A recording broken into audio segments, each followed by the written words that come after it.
Insisting on being heard, thousands of Guatemalans descend on the nation's capital. Organizers called for a peaceful demonstration on Saturday, free of alcohol, weapons, or political banners. People here don't want anything to taint their message. Step down, Vice President Baldati and President Perez. We have had enough of all this corruption. You need to leave office and return the money you've stolen. You need to go to the prison. Go! Effigies of the vice president showed people's anger and frustration. A multi-million-dollar corruption scandal has led to this, the biggest demonstration in Guatemala in years. And now the country finds itself in the middle of a political crisis. On April 16th, police arrested the head of Guatemala's tax authority for tax fraud.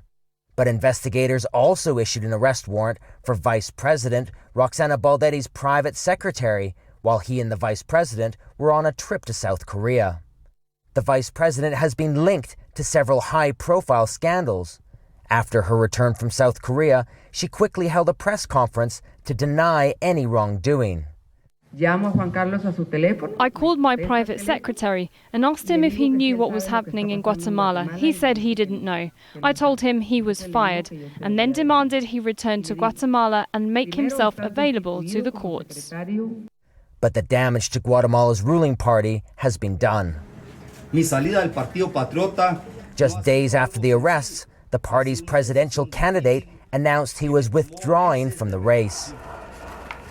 Now, with just 5 months before presidential elections, analysts say Guatemalans are starting to feel their political power. Future presidents could feel much more scrutinized by a public who are more politically engaged. People are more attentive to how the government handles things, and this is a positive thing. We hope this is the beginning of a change for Guatemala. But not all the news this week has been bad. Just days ago, an independent international group that helped with this investigation had its mandate extended for another 2 years. A turning point, perhaps, for a country eager for change. David Mercer, Al Jazeera, Guatemala City.